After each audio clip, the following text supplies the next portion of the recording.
시편 37편 말씀은 다윗이 그 노년에 지은 것으로 추정되는 시인데 악인의 번영과 의인의 고통을 배경으로 하여 쓰여진 많은 비탄시들 가운데 그거에 대한 결론적인 교훈을 제시해주는 지혜시라고 볼 수 있습니다.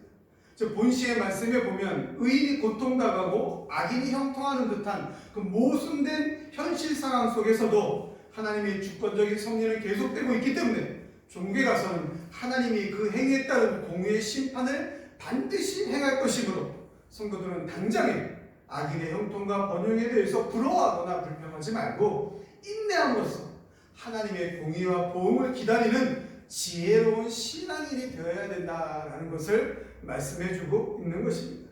특히 23절부터 31절까지의 내용은 의인이 받을 복에 대해서 말씀하고 있는데 32절로 끝까지는 의인의 궁극적인 형통과 악인의 멸망이라는 결론을 내림으로써 하나님의 백성들의 결말이 어떠한가에 대해서 분명하게 우리에게 말씀해주고 있습니다.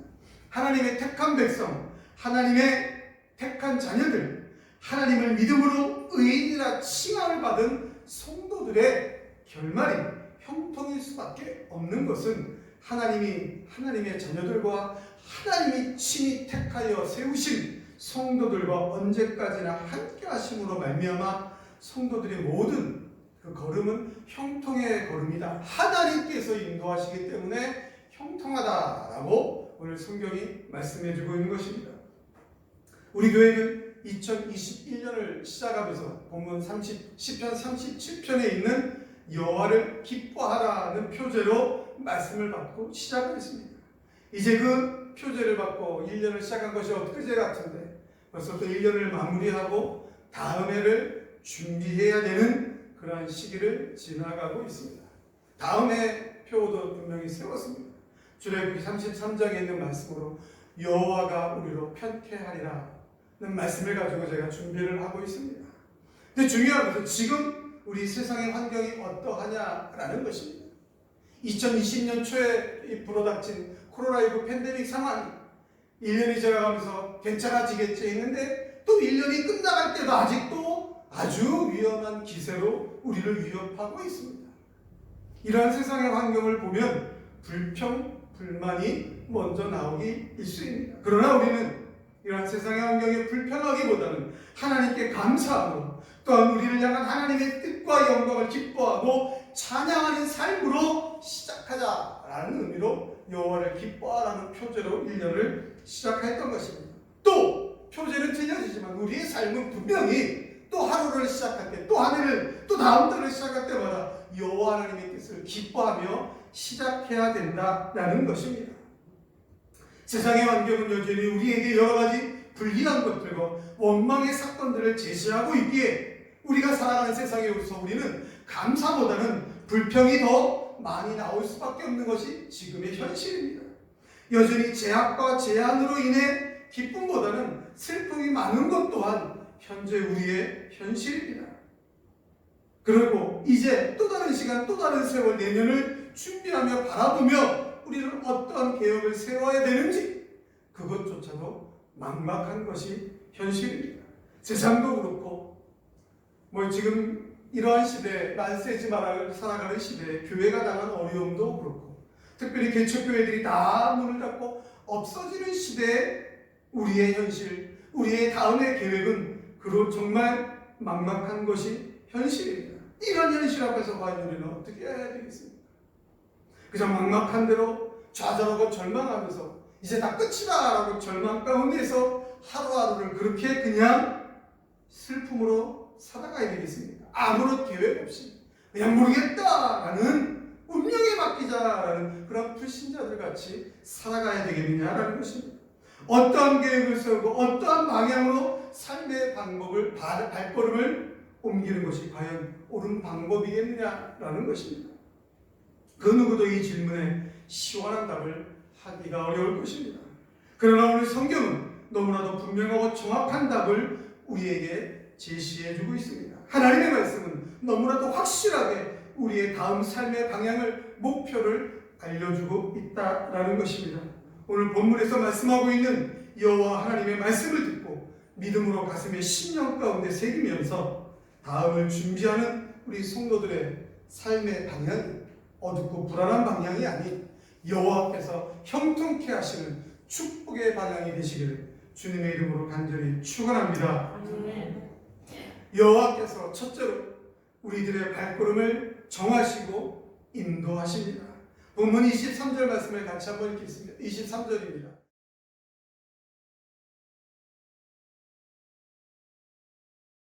오늘 23절에 보니까 여호와께서 사람의 걸음을 정하셨다라고 말씀하고 있습니다. 이 사람이란 말의 의미는 강하다, 뛰어나다라는 의미를 지닌 단어로서 대장부를 가리킵니다. 그냥 단순히 대장부. 그러나 본문에서 이 사람이란 말의 의미는 단지 신체적으로 강하고 뛰어난 일반적인 사람을, 그런 일반적으로 강한 남자를 가리키는 것이 아니라 영적인 측면에서의 강한 자, 영적으로 좋은 사람, 경건한 사람이란 뜻으로서 주님께 자신의 전 삶을 맡기고 의지하는 사람, 곧 하나님의 택함을 받은 하나님을 믿는 의인, 우리 같은 성도를 가리키는 말입니다. 그리고 걸음은 상징적인 의미로 삶의 순간순간 또는 삶의 전체적인 생활 방식과 삶의 과정을 의미하는 것입니다. 그래서 이런 본문의 말씀을 원어에 맞게 다시 한번 직역을 하면 여호와에 의해서 사람들의 걸음이 정하여졌다, 그런 뜻입니다. 이 말씀의 의미는 의인의 매 순간순간이 인도되고 결정되는 것은 바로 여호와 하나님에 의해서다라는 사실을 강조하고 있는 것입니다.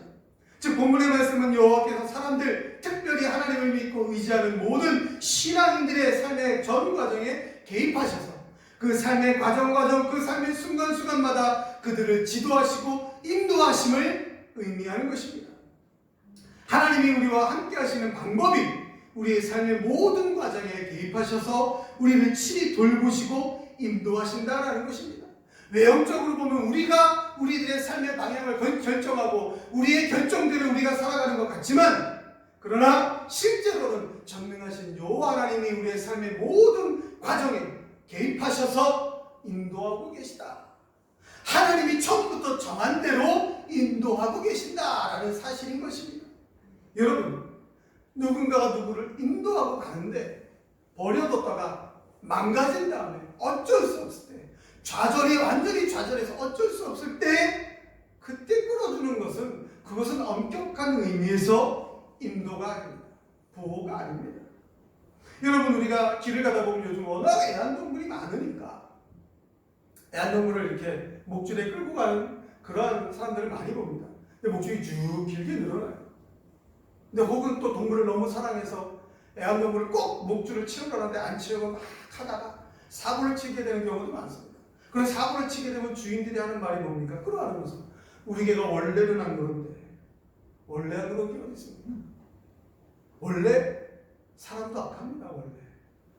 원래 짐승은, 개는 원래 묻은 게 성격이에요. 그게 본성이에요.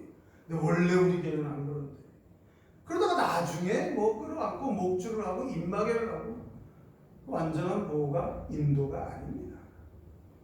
완전한 보호와 인도는 전 과정에 개입을 하는 것입니다. 완전히 전 과정에 개입을 하셔서 한치도 오차가 없이 끝까지 붙들고 가는 것이 인도요 보호다라는 것입니다. 근데 여러분, 의인이 살아가면서 우리에게 시련이 없습니까? 우리에게는 나쁜 일이 안 생깁니까? 우리에게도 여러 가지 일들이 임한다라는 것입니다.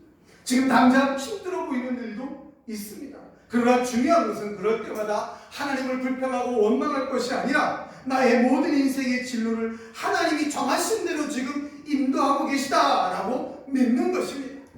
우리의 생사화복을 주관하시고 역사하시고 이끄시는 주체가 여호와 하나님을 고백하고, 하나님 중심의 역사관, 하나님 중심의 세계관을 가지고 하나님의 인도하심을 따라 그 인생의 길을 걸어가다 보면, 불평과 원망이 아닌 믿음으로 따라가다 보면 하나님께서 우리를 형통의 걸음으로 인도한다는 사실을, 결론을 보면서 하나님 앞에 감사하게 된다라는 것입니다. 이 세상의 사람들은 살면서 삶의 방향을, 삶의 결정을 자신이 한다고 합니다. 자신이 한다고 합니다. 얼마 전 대학 시험이 있었습니다. 그 대학을 누가 정합니까? 자기가 정하는 거예요. 자기 성적에 맞게. 그렇지 않습니까? 은진이가 숭실대를 넣었어요. 거기다 원서 자기가 가고 싶은 대학이에요. 작년까지 이렇게 결과를 보니까 숭실대는 그래도 될 것 같다고 넣었어요. 똑 떨어졌어요. 네. 그러나 우리는 하나도 원망하지 않습니다. 하나님이 인도하신 일이 있을 것이다. 그러나 대학에 떨어진 사람들이 얼마나 좌절하고 낙심을 하십니까?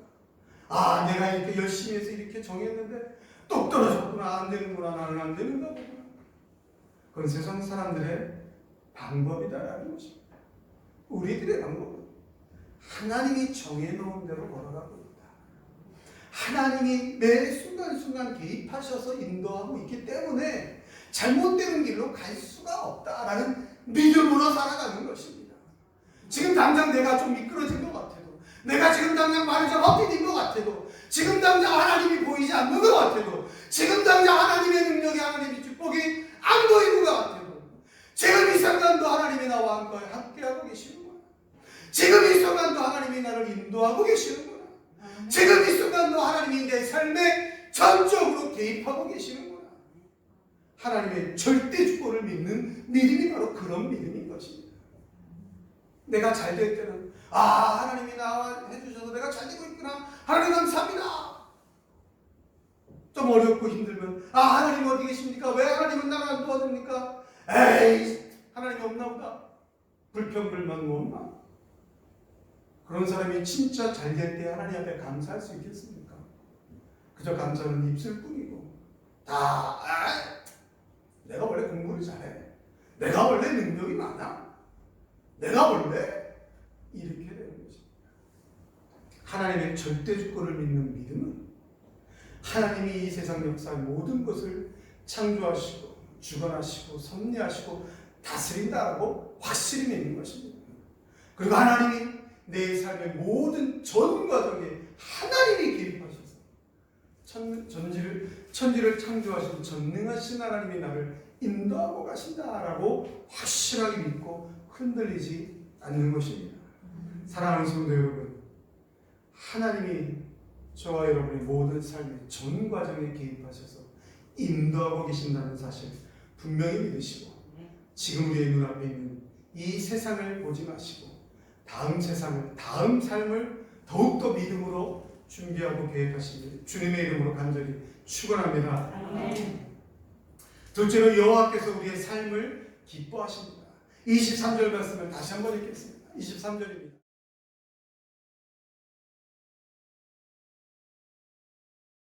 하나님께서 우리의 길을 기뻐하신다라고 말씀하고 있습니다. 이 말씀은 하나님께서 우리들의 인생의 진로를 결정하시고 그 진로에 대해서 하나님이 결정하신 것에 대해서 기뻐하신다라는 것입니다.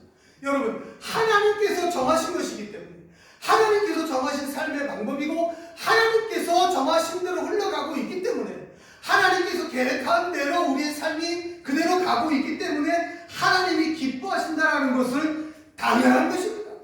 하나님이 우리와 함께 하시고 하나님께서 우리의 걸음을 인도하여 주시는 것을 기뻐하신다라는 것입니다.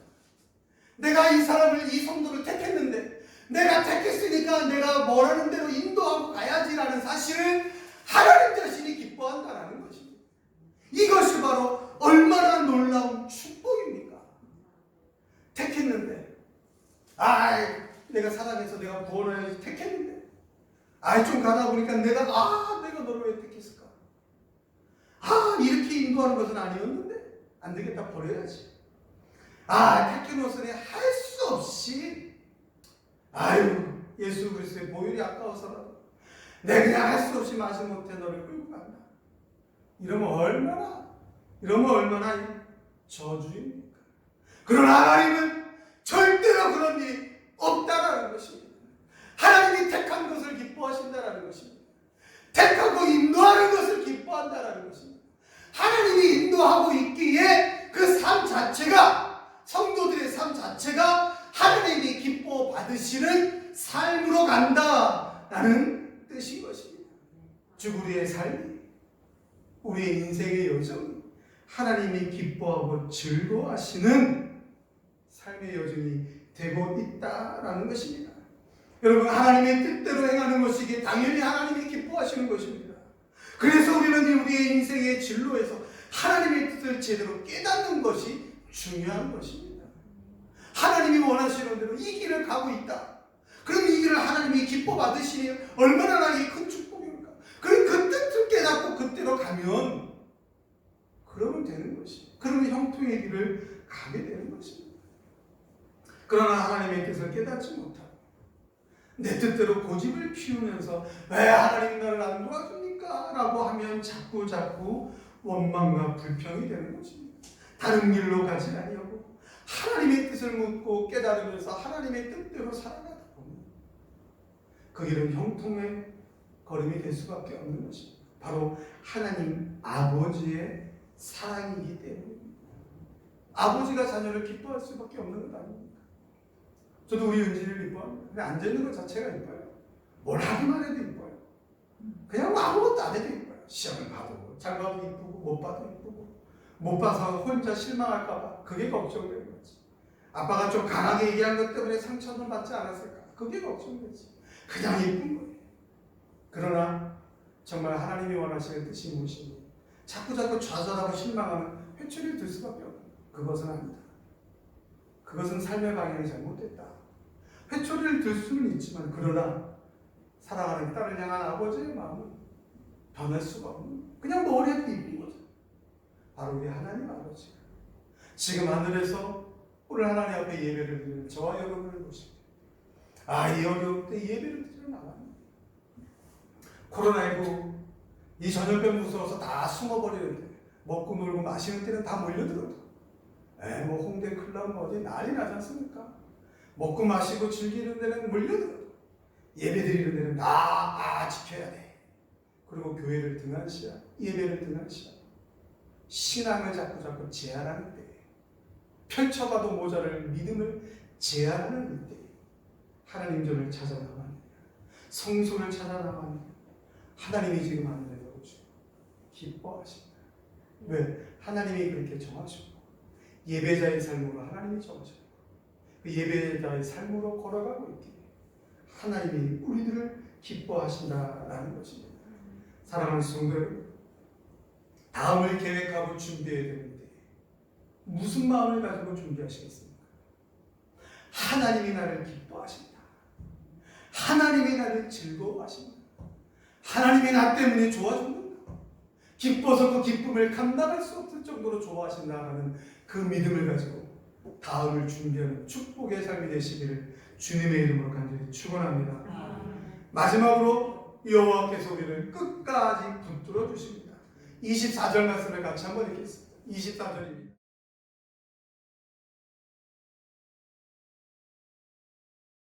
본문에 넘어지다라는 말은 떨어지다, 눕다라는 뜻으로서 의인이라 할지라도 환난이나 시험 앞에 실수 혹은 연약 시련으로 인해서 넘어질 수 있다라는 것입니다.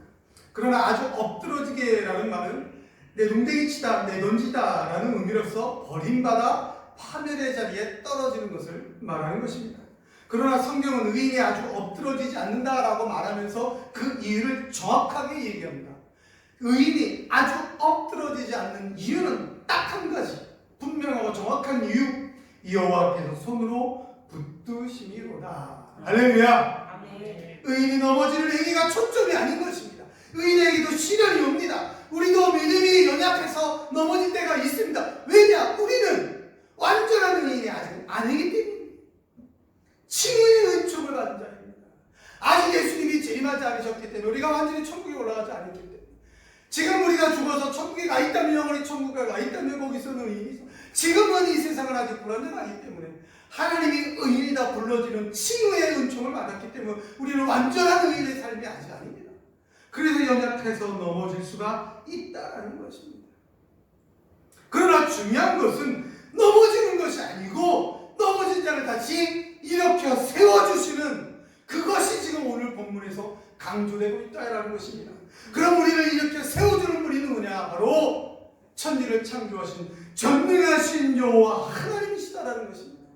그 하나님이 우리를 버려두지 않는다라는 것입니다. 연약하여서 우리가 실수하여서 믿음이 부족해서 넘어졌을 때 결코 그냥 내버려 두지 않으시고 그 능력의 오른손으로 다시 붙드셔서 일어나라고 일으켜 세워주신다라는 것입니다. 확실하게 붙들어 주신다라는 것입니다. 여러분, 우리들의 삶 가운데 강조해야 하는 것이 과연 무엇이냐라는 것입니다. 의인에게 실패가 없겠습니까? 세상 사람들을 눈으로 볼 때 기독교인 같이, 믿음인 같이, 신앙인 같이 이렇게 한심한 사람이 없어요. 그렇지 않습니까?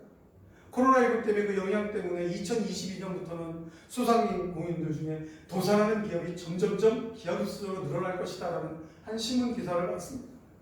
그럼 이렇게 경제적으로 힘들 때 추수감사주일이라고 헌금하고 매주일 가서 헌금하고 도대체가 이해가 안 됩니다. 세상의 눈으로 볼 때 이해가 안 되는 거죠. 그러나 그런 세상의 초점으로 세상에 강조하는 것으로 자꾸 우리의 믿음 생활을 견주어 보면 세상의 가치 척도를 가지고 자꾸 우리의 믿음 생활을 측량하려고 하면 강조점이 틀려지는 것입니다. 시련과 아픔과 절망과 넘어짐이 강조가 될 수밖에 없는 거예요. 그러면 원망 불편이 더 강조될 수밖에 없는 것입니다. 그럼 오늘 성경에서 강조하고 있는 것은 무엇입니까? 의인의 넘어짐이 강조가 되는 것이 아니라 창조주 하나님의 오른손으로 붙들어 일으켜 세워주는 것이 강조가 되고 있는 것입니다. 다시 세워주시는 하나님의 사랑, 다시 일으켜 세워주시는 하나님의 은혜가 강조가 되면 감사뿐인 것입니다. 넘어짐이 강조가 되면 원망과 불평이 강조가 되지만, 넘어짐이 강조가 되면 원망 불평밖에 없지만, 그러나 다시 일으켜 세워주시는 하나님의 은혜와 사랑이 강조되면 우리의 삶에 감사와 찬양밖에 없다라는 것입니다. 성도 여러분, 오늘 이 성경 구절이 왜 쓰여졌겠습니까? 의인이 넘어질 때도 있다는 사실. 바로 우리가 주님 다시 오시는 그날까지 이 세상을 살아가는 동안에 하나님께서 우리의 택하신 길을 기뻐하기 때문에 끊임없이 신앙의 연단이 있다라는 사실을 깨워주는 것입니다. 그냥 처음부터 끝까지 택함 받으면 그냥 탄탄대로가 아니라 정말로 하나님 앞에 쓰임받는 일꾼이 되기 위해서 마지막까지 하나님의 복음 전파의 사명자로서 이 세상을 살아가기 위해서 하나님이 기뻐하시는 예배자로서의 신정인격자로서의 삶을 분명하게 살아가기 위해서는 하나님이 기뻐하시는 대로 살아가기 위해서는 신앙의 연단이 있을 수밖에 없다는 것입니다. 왜? 정금과 같이 나와야 되기 때문입니다. 정금과 같이 나와야 하나님이 기뻐하시는 대로 그 사명을 감당할 수 있기 때문에 우리에게는 신앙의 연단이 끊임없이 있다는 거예요. 그러나 중요한 것은 연단으로 없어져서 정금은커녕 그 불에 타서 연단에 타서 아무것도 안 남는 것이 아니라 그 연단을 통과하고 하나님이 기뻐하시기 때문에 우리는 나같이 정금으로 나온다라는 사실, 그것이 바로 하나님이 우리를 다시 일으켜 세워주신다라는 것입니다. 믿음으로 이기시기를 간절히 축원합니다. 그래서 사도 바울은 고린도전서 10장 13절에 사람이 감당할 시험 밖에는 너희에 당한 것이 없나니 오직 하나님은 믿으사 너희가 감당치 못할 시험 당함을 허락지 아니하시고 시험 당한 즈음에 또한 피할 길을 내사 너희로 능히 감당하게 하시느니라 고 고백한 것입니다. 그리고 베드로는 베드로전서 4장 12절 13절에 사랑하는 자들아 너희를 시련하려고 오는 불시험을 이상한 일 당하는 것 같이 이상히 여기지 말고 오직 너희가 그리스도의 고난에 참여하는 것으로 즐거워하라. 이는 그의 영광을 나타내실 때에 너희로 즐거워하고 기뻐하게 하려 함이라 고 말씀하고 있는 것입니다. 사랑하는 성도 여러분, 우리는 또 다음을 준비해야 되는 시대를, 그 세월을 맞이했습니다. 아직 예수님이 이 세상에 다시 오는 때가 언제인지 아무도 알 수 없게 우리는 또 하나님께서 우리에게 주어진 시간 동안에는 최선을 다하여서 그 다음을 계획하며 살아야 되는데 그 다음 생을, 그 다음 해를 어떤 마음을 가지고 준비해야 되겠느냐라는 것입니다. 코로나19도 안 끝났고 뭐 백신 맞아도 부작용이 있고 어쩌고 저쩌고 불평하고 원망하면서 좌절하면서 그냥 그대로 주저앉아서 다음을 준비해야 되겠느냐? 아닙니다. 강조점을 다시 찾아야 됩니다. 하나님이 우리에게 왜 코로나19를 주셨을까? 왜 이렇게 교회들이 가서 예배드리는 것이 왜 이렇게 어렵고 힘들까? 여기에 강조점이 있으면 다음을 제대로 계획할 수가 없습니다. 강조점을 다시 찾아야 됩니다. 하나님이 우리를 붙드시고 일으켜 세워주신다. 하나님이 우리를 일으켜 세워주신다. 끝까지 하나님이 나를 붙드시고 기뻐하신다. 하나님의 사랑과 은혜의 강조점을 다시 들 때 우리는 다음 해를 더욱더 기쁨과 즐거움으로 계획할 수가 있다라는 것입니다. 사랑하는 성도 여러분, 지금 우리의 인생의 여정이 나의 앞으로의 진로가 내 마음대로 되는 것은 절대로 아닙니다. 천지를 창조하신 전능하신 하나님의 뜻과 인도하심에 따라 우리의 삶이 결정되는 것입니다. 우리는 하나님의 택한 백성이기에, 하나님을 믿는 하나님의 자녀이기에 하나님의 뜻에 따라 순종함을 그래서 살아야 되는 것입니다. 그 길이 형통하는 길이요 잘 되는 길임을 우리는 믿고 살아야 합니다. 여호와께서 우리와 함께 하시어 언제나 우리를 도와주시고 우리를 붙들어 주시는 것을 하나님이 기뻐한다라는 것을 우리는 믿어야 합니다. 당장 눈앞에 놓인 상황 때문에 힘들어하거나 방황해서는 절대로 안 됩니다. 강조점을 여러분 찾으시기 바랍니다. 다음 해를 계획하는데 강조점을 분명히 찾아야 돼요.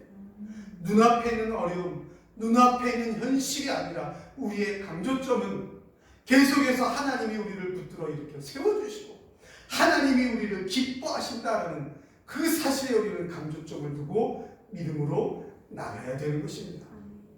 임마누엘의 은총, 우리 하나님 아버지의 사랑, 그 하나님의 은혜에 강조점을 두시고 그 강조점을 가지고 다음 해를 계획하시면서 12월도 하나님의 축복으로 형통하는 삶이 되시기를 주님의 이름으로 간절히 축원합니다. 축원합니다.